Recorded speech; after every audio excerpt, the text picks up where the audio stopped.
मानव स्वास्थ्य और पोषण में जो हम बात करेंगे कार्बोहाइड्रेट, वसा और प्रोटीन, फिर बात करेंगे विटामिन की। ठीक है, तो आप सबको पता है कि हम कार्बोहाइड्रेट, वसा और प्रोटीन जो ये चैप्टर है जिसका नाम है मानव स्वास्थ्य और पोषण,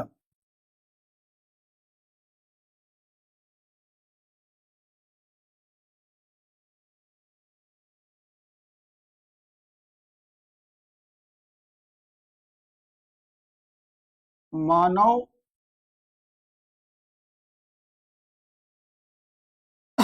स्वास्थ्य और पोषण, ध्यान रखिएगा। ठीक है, तो मानव स्वास्थ्य और पोषण में आज हमें बात करनी है कार्बोहाइड्रेट, वसा और प्रोटीन की। कार्बोहाइड्रेट, वसा और प्रोटीन। तो कार्बोहाइड्रेट, वसा और प्रोटीन, ठीक है। तो अब मुझे एक बात बताइए कि सबसे पहले तो एक बात यह है कि हम लोग सबसे ज्यादा जिस चीज का उपयोग करते हैं भोजन में वो क्या है, कार्बोहाइड्रेट है ना। अब कार्बोहाइड्रेट में हम सुबह से लेकर शाम तक बहुत सारी चीज यूज करते हैं। हम चाय पीते हैं तब भी कार्बोहाइड्रेट लेते हैं, बिस्किट खाया, ब्रेड खाया, रोटी, चावल, ये जितनी चीजें हम लेते हैं ना भाई साहब, वो सबके सब क्या है, कार्बोहाइड्रेट्स हैं। इसका मतलब जो कार्बोहाइड्रेट है वो हमारे बॉडी के लिए सबसे इंपॉर्टेंट पोषक तत्व है। ठीक है, अब जब हम बात करेंगे कार्बोहाइड्रेट की, ध्यान रखिएगा यहां पर कार्बोहाइड्रेट, कार्बोहाइड्रेट, ठीक है ना। तो जो कार्बोहाइड्रेट है, कार्बोहाइड्रेट क्या होता है, तो कार्बोहाइड्रेट एक ऐसा पोषक तत्व है जो जल में घुलनशील है।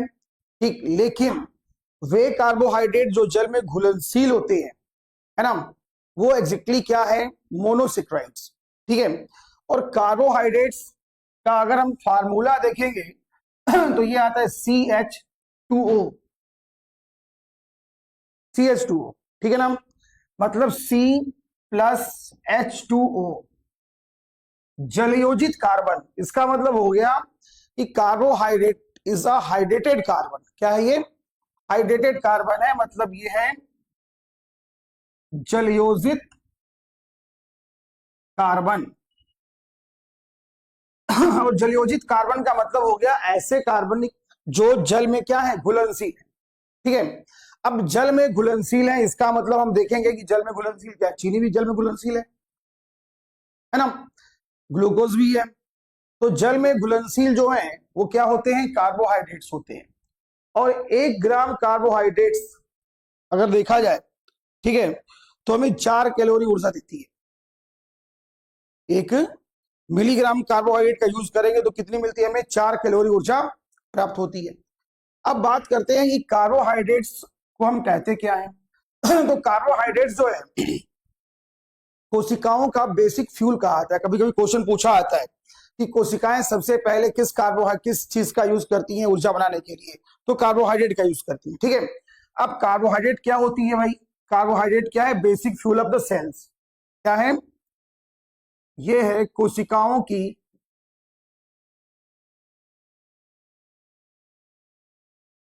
Basic fuel. सबसे पहले कोशिका जिस ऊर्जा का प्रयोग करेगी वो कार्बोहाइड्रेट का करेगी। किसका करती है, कार्बोहाइड्रेट का करती है। अब बात ये होती है कि कार्बोहाइड्रेट कितने प्रकार के होते हैं, ठीक है ना। तो कार्बोहाइड्रेट जो है 3 प्रकार के। ठीक, पहला है मोनोसेक्राइड, पहला क्या है, मोनोसेक्राइड। दूसरा है डाइसेक्राइड और तीसरा है पॉलीसेक्राइड। तो हमें याद होना चाहिए ये कि कार्बोहाइड्रेट कितने प्रकार की है। तो 3 प्रकार की है। पहला क्या हो गया, मोनोसेक्राइड हो गया, दूसरा क्या हो गया, डाइसेक्राइड हो गया, और तीसरा क्या हो गया, पॉलीसेकेराइड हो गया। अब तीनों में क्या डिफरेंस है, देखो यार, इसमें ग्लूकोज का एक अणु है, एक अणु किसका है, ग्लूकोज का, जिसका तुम फार्मूला जानते हो C6H12O11, ठीक है ना। इसमें क्या है, ग्लूकोज के दो अणु हैं, ठीक है, और इसमें क्या है, दो से अधिक है, ठीक है। तो मोनोसेक्राइड, डाइसेक्राइड और पॉलीसेक्राइड, ये हो गए हमारे पास कार्बोहाइड्रेट के प्रकार, ठीक।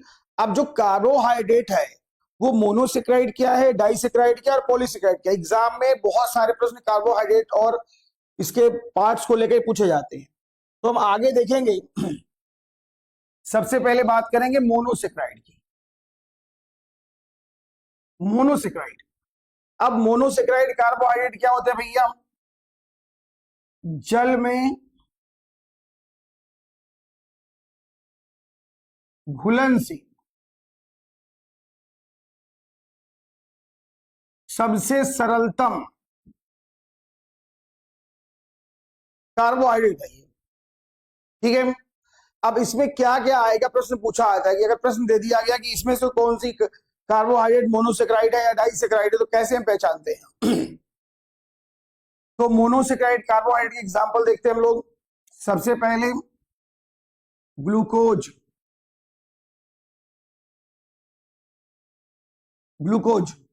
अब ग्लूकोज कहां पाई जाती है, ग्लूकोज कहां पाई जाएगी भाई, ग्रेप शुगर, कहां मिलती है ये, ग्रेप शुगर में। फिर कहां मिलती है, ब्लड शुगर में, ब्लड शुगर में। जो हमारा ब्लड है ना, इसमें भी क्या होती है, ग्लूकोज।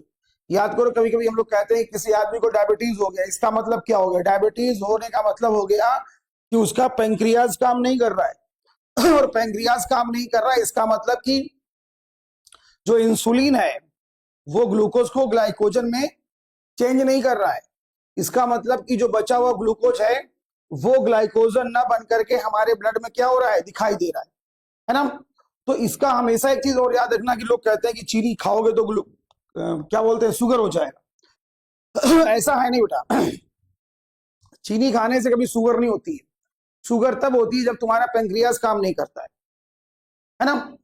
तो यहां पर क्या हो गया, ग्लूकोज मोनोसेक्राइड हो गया। उसके बाद है फ्रक्टोज, ये बहुत पूछता है आपके एग्जाम में, सबसे मीठी शर्करा।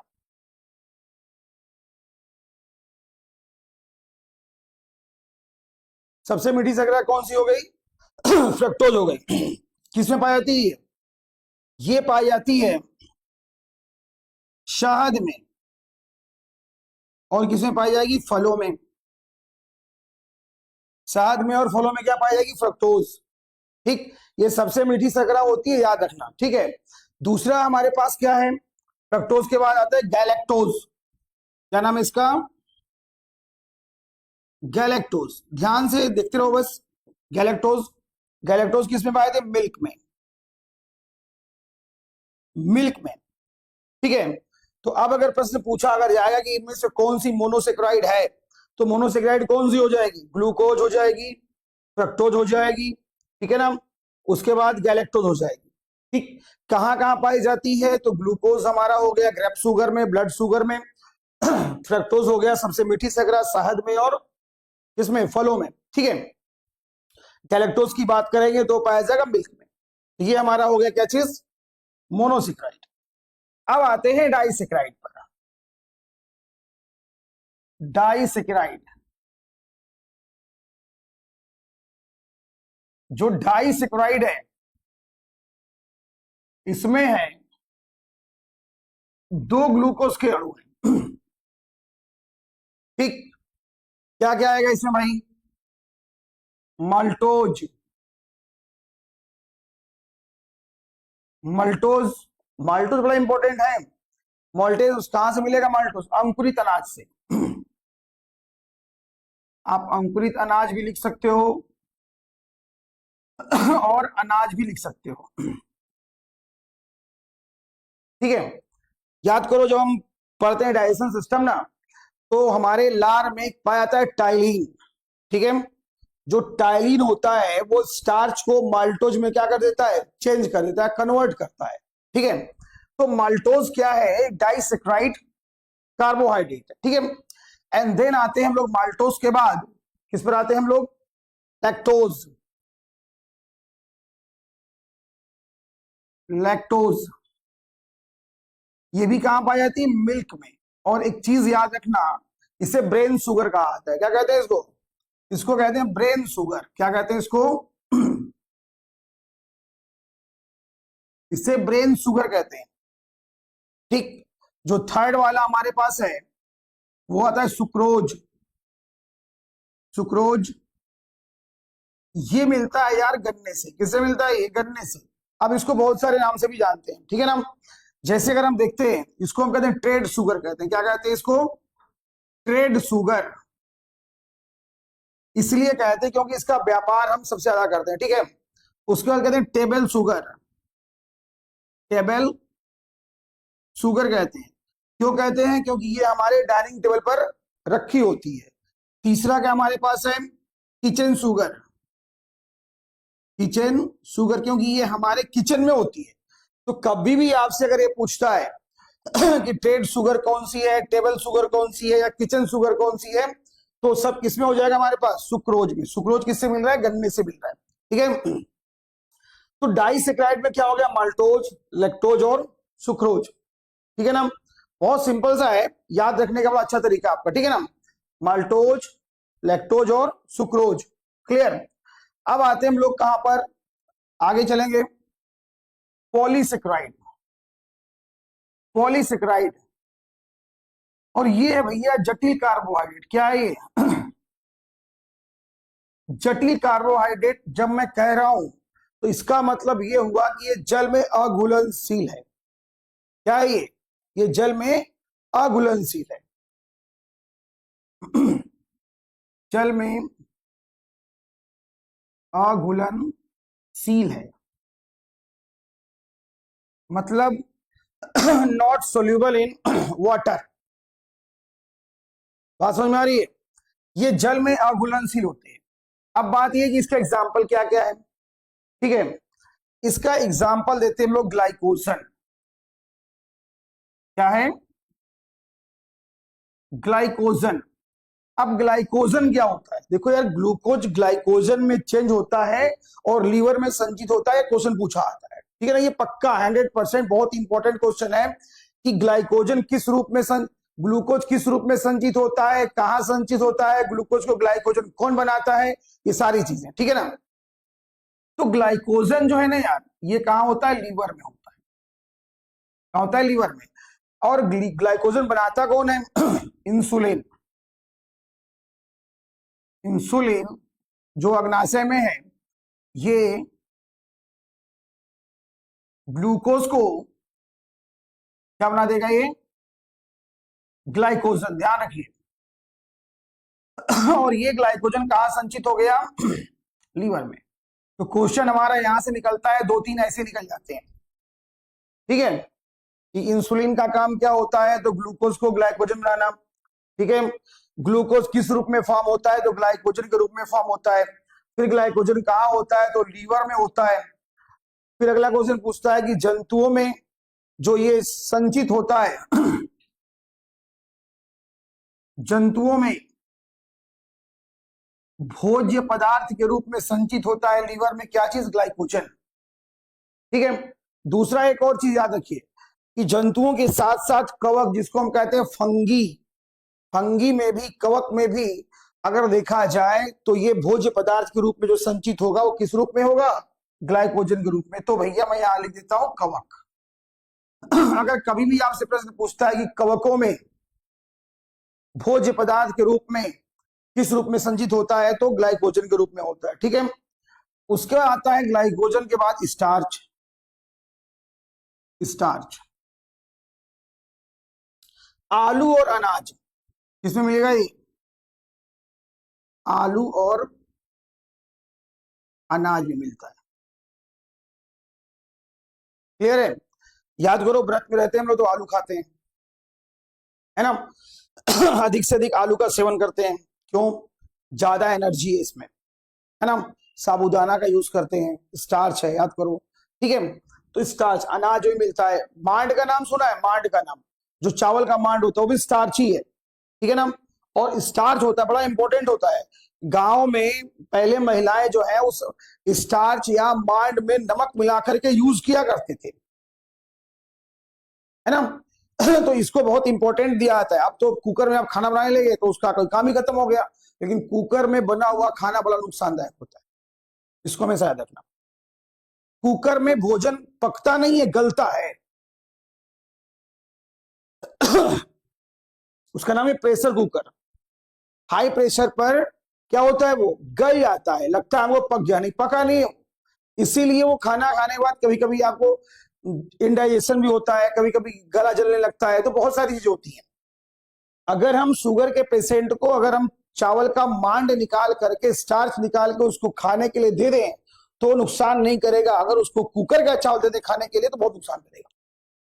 तो स्वास्थ्य और पोषण के इस टॉपिक में आपको बहुत सारी चीजों का ध्यान रखना है, बड़ा बेसिक चैप्टर है ये, ठीक है। तो यहां हो गया आलू और अनाज हो गया, ठीक है। दूसरी चीज कि स्टार्च को पचाता कौन है, तो टाइलिन। क्वेश्चन पूछा आता है स्टार्च का पाचन कौन करेगा, तो टाइलिन करता है। कौन करता है? टाइलिन करता है। और ये टाइलिन का काम क्या होता है? टाइलिन इस स्टार्च को क्या बना देता है? माल्टोज। अब क्वेश्चन देखो कहां से कैसे निकल जाता है, कैसे निकाले क्वेश्चन। क्वेश्चन पूछता है कि स्टार्च का पाचन कौन करेगा, तो टाइलिन करेगा। टाइलिन कहां पाई जाती है? लार में पाई जाती है। लार का पीएच मान कितना होता है? 6.8 होता है। पर डे कितना निकलती है? कम से कम 1.5 से 2 लीटर निकलती है। समझ रहे हो ना।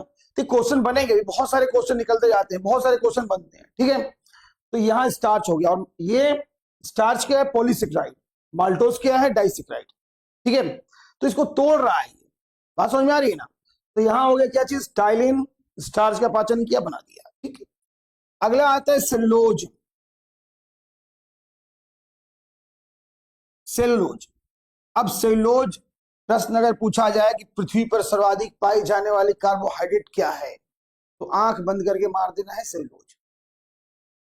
क्यों? क्योंकि ये पाई जाती है कहां पर? प्लांट्स में। कहां पर? ये पाई जाती है प्लांट्स में पाई जाती है।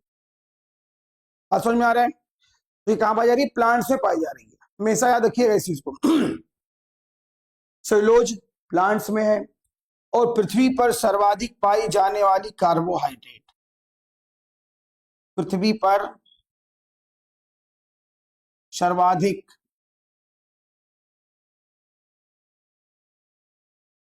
पाई जाने वाली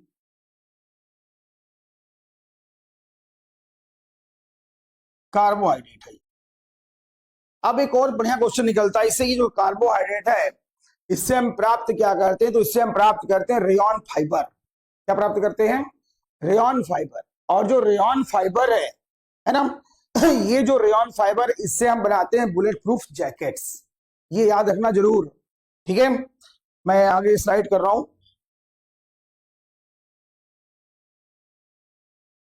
सेलुलोज से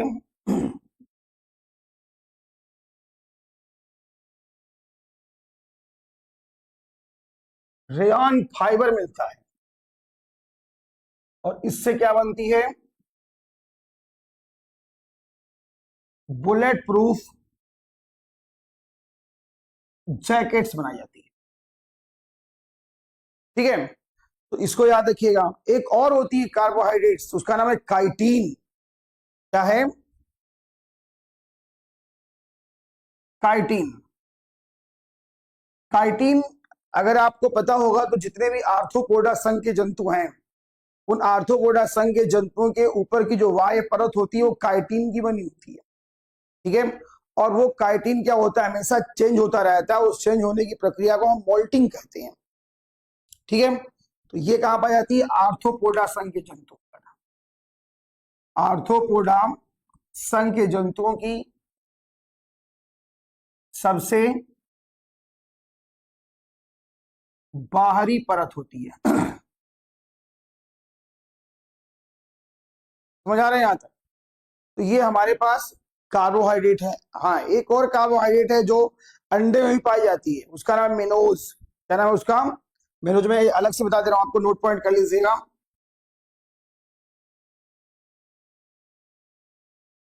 अंडे में पाई जाने वाली कार्बोहाइड्रेट का नाम क्या है? मेनोज है। Mannose carbohydrate. ठीक, यहां पर कार्बोहाइड्रेट का जो टॉपिक है हमारा कंप्लीट हो रहा है। ठीक है, यानी कार्बोहाइड्रेट में हमें ये समझ में आई, कार्बोहाइड्रेट सबसे ज्यादा हम यूज करते हैं। ठीक है, ये सबसे ज्यादा हमें ऊर्जा प्रदान करती है। सबसे पहले कोशिकाएं इसी का यूज करती हैं, इसीलिए इसको बेसिक फ्यूल कहा जाता है ना। ये जल में घुलनशील होते हैं।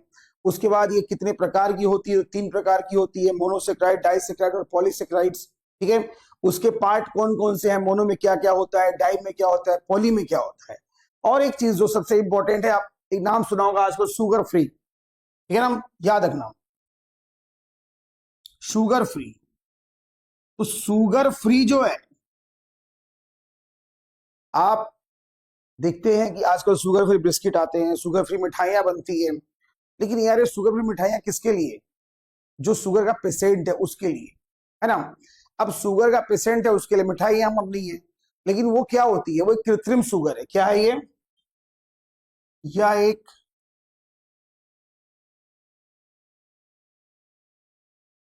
कृत्रिम शुगर है।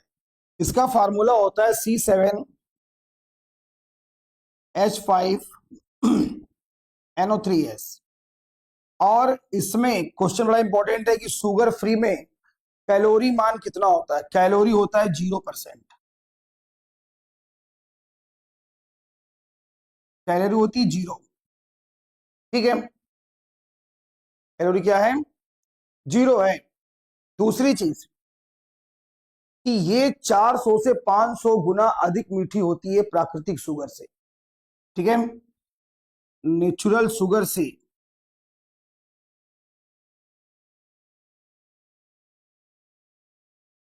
400 से 500 गुना अधिक मीठी होती है।